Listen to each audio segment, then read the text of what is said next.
Hello, ladies. Welcome back to the podcast. This is episode 7, and I am talking about how to fix your man picker. But before we dive in, just a little update on me and what's been going on. I have had an amazing February. Like it has been the best month. So we launched the podcast on February 2nd, and as of March the 1st, we have over 600 downloads. Like, I am not even able to comprehend how amazing this is. I thought we would have 100 downloads in the first month, but we have over 600. I think it's like 634 or something like that, which means about 23 downloads a day in the last 25 to 26 days of February. And that is just amazing and heartwarming. And I just want to thank every single one of you who has given this podcast your time and attention. I really appreciate it. I feel so connected to you guys. I am glad this message is resonating with you, that those of us who have been divorced are fully able to live the lives that we want after divorce, that there is so much abundance available to us. There is so much, we can bring our visions to life. We can have second chances at everything we left behind in the divorce. So I hope that this is the message you are getting from all of these episodes. And I am going to continue to bring it every week on the podcast. In fact, I'll let you in on a little thing that I have coming. Now, when I say coming, I mean like coming in like 6 months to a year. But I have started working on my book. So I know I've written a lot of posts on social media. I tell my stories on this podcast. I tell my stories to my clients and to all the people who are in communication with me, whether it's by email or on social media. But I have actually started working with a coach to write the full story of my divorce. Like, guys, this is a big deal.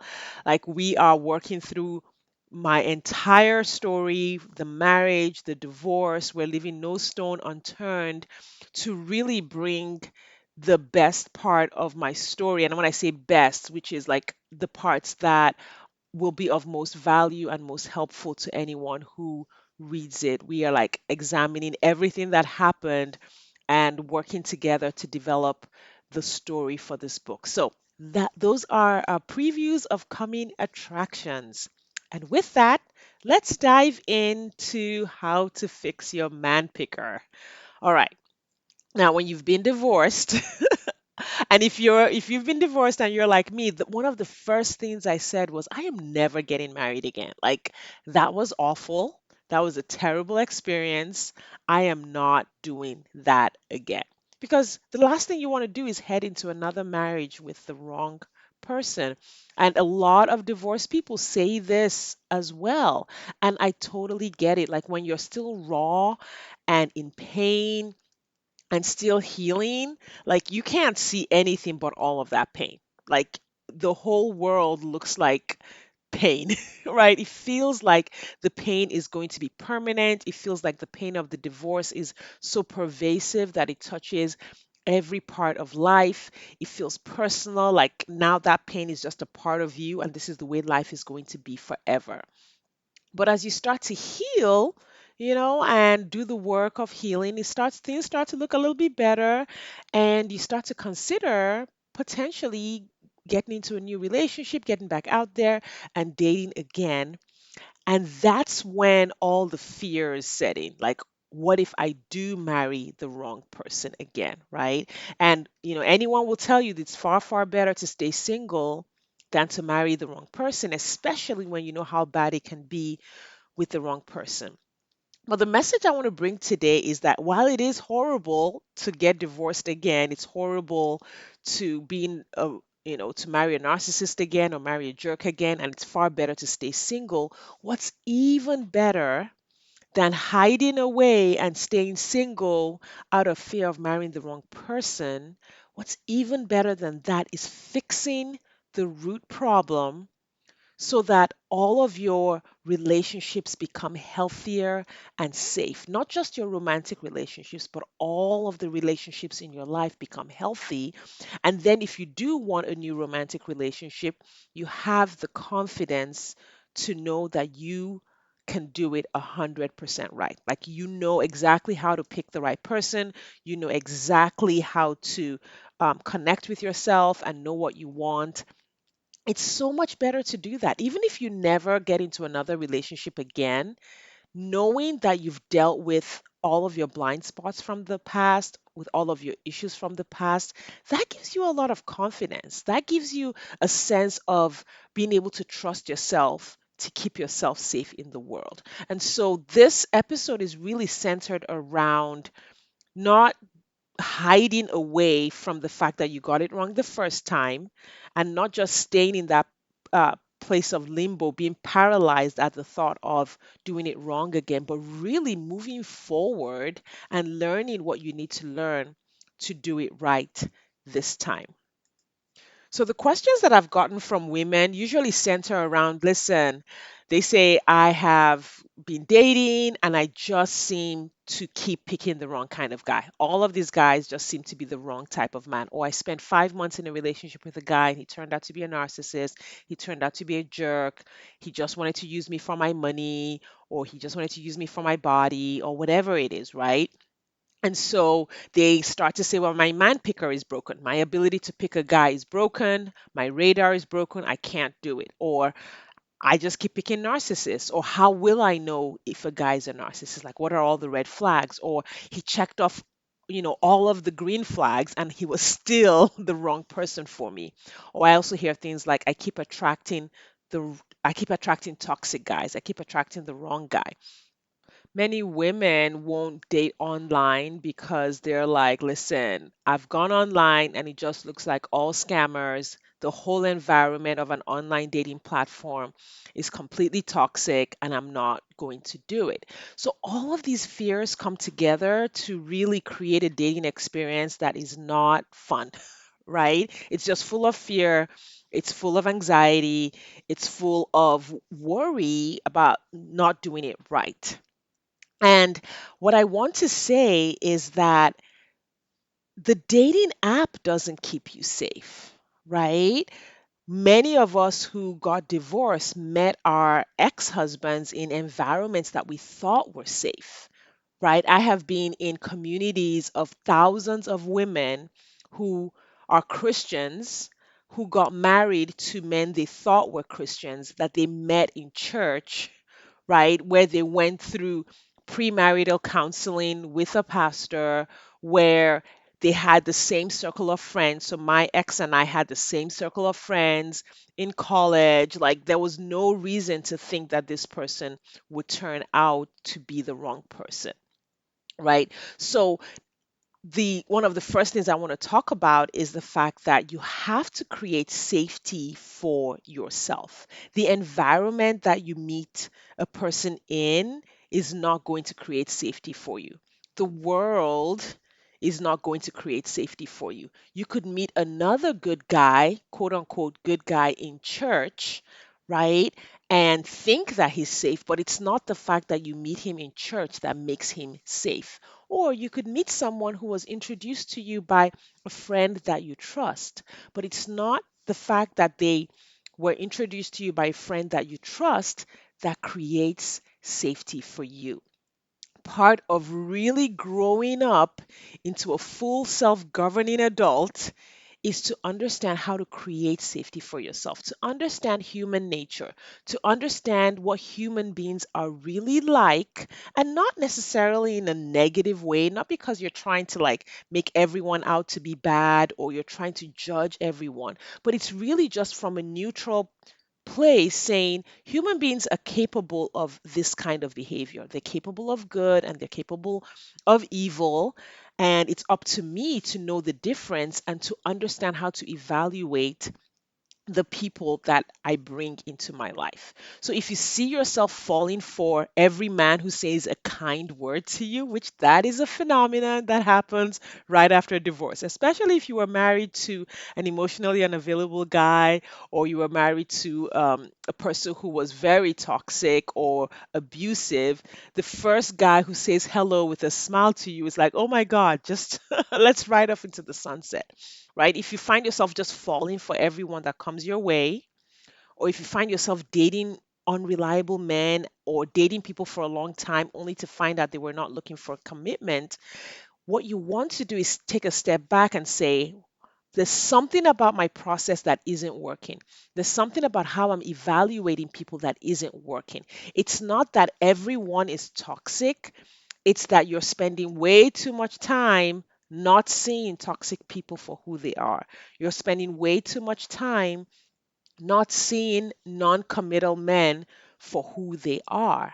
And the problem with not dealing with this root issue of the way you evaluate people is that the toxic relationships or the relationships where the person is unreliable or unfaithful starts to happen over and over again, and it can send you the message that something is wrong with you, or it may send you the message that if you keep dating, you're eventually going to commit to one of these quote unquote wrong guys that you keep dating.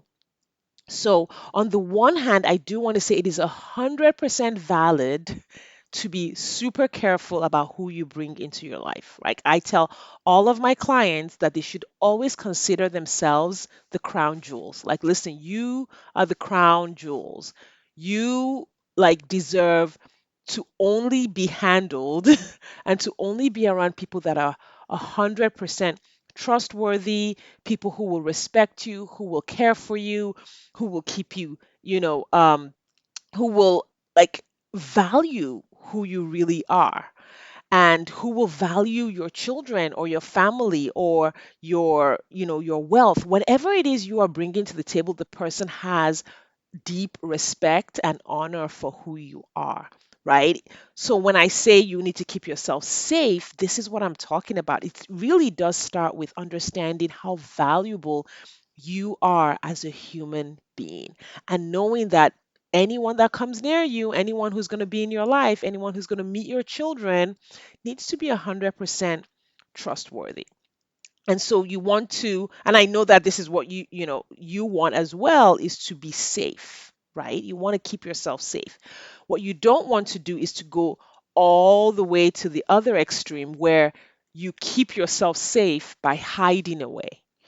You keep yourself safe by not putting yourself out there, by not meeting new people, by not dating again, even though you want a relationship.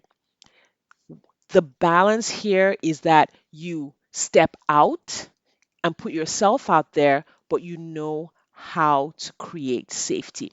You use your past experiences not as a reason to build a wall around you and not put yourself out there again. You use your past experiences going through a divorce as a catalyst to motivate you to learn, to grow, to fix what you did the wrong time. What you did wrong the first time, and have the determination to evolve as a human being and transform so that you can be 100% confident in your ability to choose a good man. When you create safety for yourself, you can date in any area. You can date online, you can date offline, and you will know that you won't make a choice that will be harmful for you. So, I'll talk a little bit about my own experience with creating safety for myself.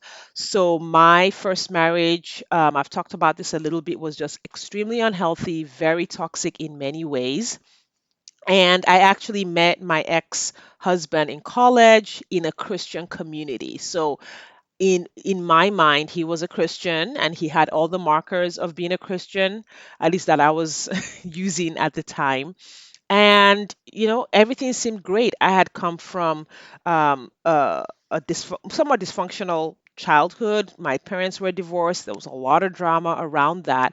And in comparing him with the men in my life as I grew up, he seemed more ideal than they were. Like if I were to say on a scale of 1 to 10, with 10 being, the person that you actually want to be with and have a healthy relationship, you could say my the men in my life prior to that were maybe 3, right? And then my ex-husband turned out to be a 4. So I was just comparing 3 and 4, right? And 4 was more than 3.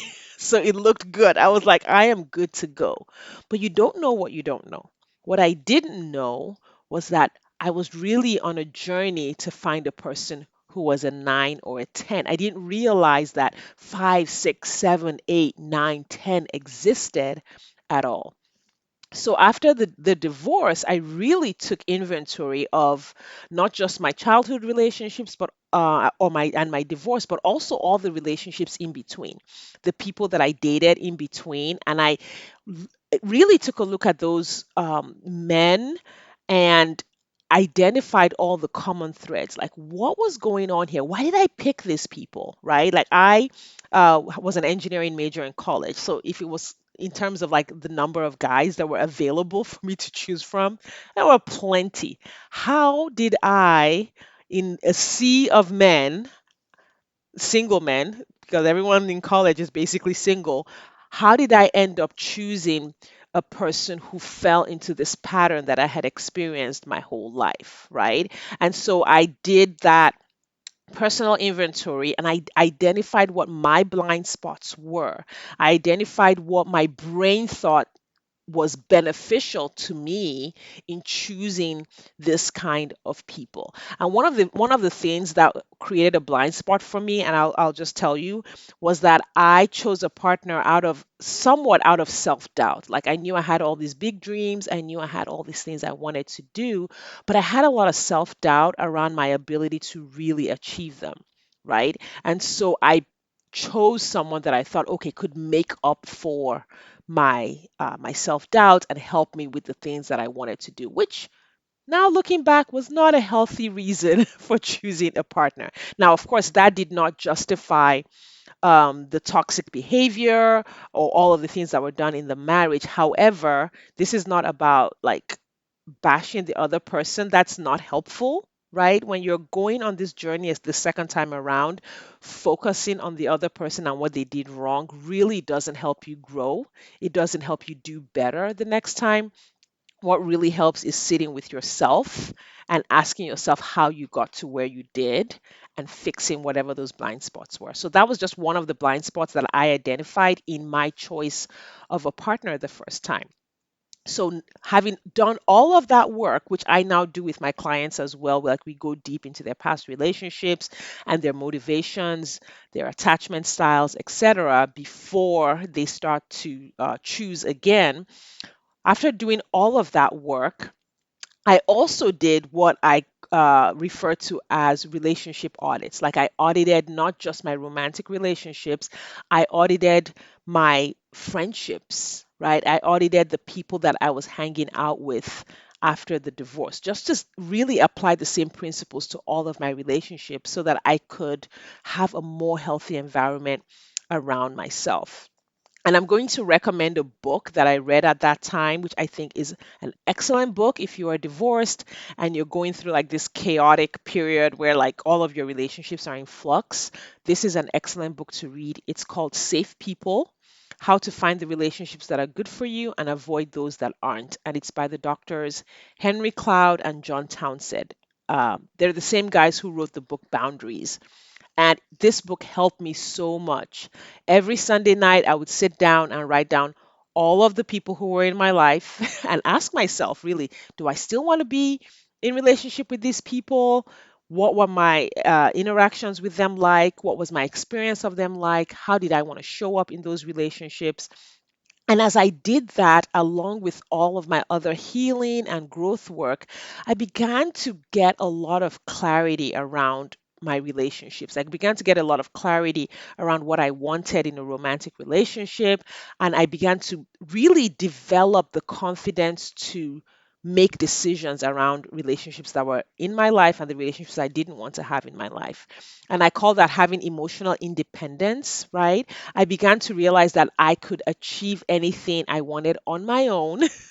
and that I didn't need to choose a person to make up for my deficiencies. Like I fixed my own deficiencies so that I could become a whole person. And then all I needed to do was choose the person that I was going to be with just because I wanted to be with them, just because I wanted to spend time with them, just because I wanted to enjoy them, and not because they needed to do anything for me. And so that's how, coming full circle, having chosen my first spouse, uh, partially because of self doubt, I worked through that self doubt the second time around so that it wasn't creating blind spots for me when I chose my new partner. So I hope that's kind of like an example of how working through your first marriage can really help you choose better the second time around. So now I'm just going to give you like a list of, I believe it is 4 things that you can do to fix your man picker, to set yourself up to choose right the second or third time around. So, number one, understand that falling in love isn't something that just happens to you out of nowhere, right? A lot of women that I talk to feel somewhat helpless when it comes to who they fall in love with. It's like, well, but I feel so connected to him. I feel like I've fallen in love with him, right? And they have all of these emotions, and so they feel like they don't have the ability to choose the person. It's almost like the relationship chooses them rather than them choosing that person. So you can learn the skill of controlling how you fall in love. Like you don't have to be a victim of Cupid just kind of landing on you. And an example would be, I believe I heard this one from my coach, is if you met a guy and he was like, oh my God, he was a 10 out of a 10. He was whatever is on your list, but I'll just list off the I'll list off a few random ones. Let's say he's rich and he's handsome and he's fit and he's active and he seems so nice and he seems super interested in you, and he does all the right things. He gets your door, he pays for dinner, he reads the same books that you do, he makes you laugh, right? And you're dating him for a week and it's like, oh my God, this is the guy. And then somehow you find out that, oh, he's a serial killer. Like the minute you learn that, like all those feelings will fly 100% out the window. Why? Because now you have this information about this person that immediately crushes any other attachment feelings you had, that crushes any love you had or any connection you had with this person, because that is just so repulsive, and you'll be afraid for your life. So that's an extreme example, but I say that to show you how in control you really are of your uh, process of falling in love. When you fall in love and you feel helpless, it's because you are not thinking all the thoughts that you need to think in that moment to keep yourself on an even keel in that relationship. So, one of the reasons your man picker may be broken is because you're just falling in love, right? Because you're thinking all of these thoughts about the person that keep you in love, but you're not thinking all the other thoughts you need to think, either to slow down the love until you have all the information you need, or to even not fall in love at all until you are ready. So this skill is something that you can learn to do, right? You can go out and create connections and be fun and flirty, but you can also keep your logical brain in gear. You can keep your a clear head while you're evaluating each man, right? While you're saying, okay, what do I see any red flags? Do I see any deal breakers? And you can listen to your intuition, right, in an informed way, not just like random intuition, but like in an informed way, like this is the information that I have intentionally decided is going to be uh, how I evaluate the person. And then I'm also listening to what's going on with me. How am I feeling? What am I thinking? What's really happening? So, this entire step is about taking charge of your brain, not letting it run away and jump on the fall in love train, but intentionally deciding when you have established the time and the space to fall in love with a person and to decide that, okay, based on what I know now, based on understanding what's safe for me, what I want to fall in love with this person. So that's number one. Number two is learn what a safe and healthy relationship looks like. You have to get super clear on what a healthy relationship looks like ahead of time,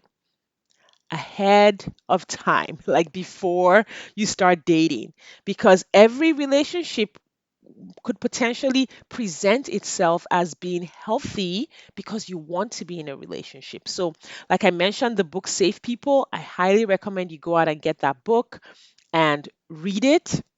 I walk my clients through a relationship audit and we go deep. We have categories for all the people in their lives. They learn 100% how to use specific criteria to organize the people in their lives, decide whether they're safe and or unsafe, and decide how they want to show up or not show up for those relationships. So learning what safe and healthy relationships look like will really help you make decisions about who to date and who not to date. The third thing to do is to look at your family of origin, right?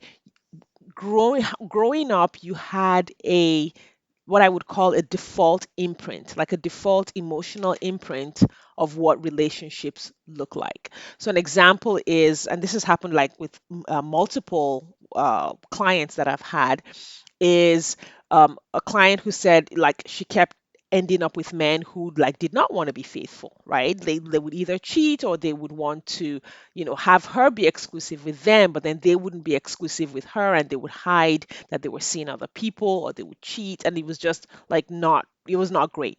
And after diving into her history, it showed up pretty quickly that her father had been emotionally unavailable to her as a child and had also cheated on her mother, right? And so what was happening with her is what is called repetition compulsion. She was subconsciously choosing men who reminded her of her dad and reenacting that scenario over and over again. And this is so common. Like we all do this. It's a cliche that, men marry their mothers and women marry their fathers, but there's a reason that cliche exists because people really do this. It's so common. So knowing this, like you really want to sit down and say, okay, am I repeating my childhood scenarios? Am I repeating my parents' marriage, or did I repeat my parents' marriage in my first marriage? If I did, then I need to change that emotional imprint before I pick the next person. Sometimes you have to look at your history and ask yourself if you've had extensive exposure to healthy relationships. If you've had more exposure to unhealthy relationships than you have to healthy relationships, then there is a high probability that you're going to repeat unhealthy interactions over and over again. And this can even show up in small ways. Like I have, observed women, texting on an app, and a guy will exhibit a behavior that's disrespectful or unkind.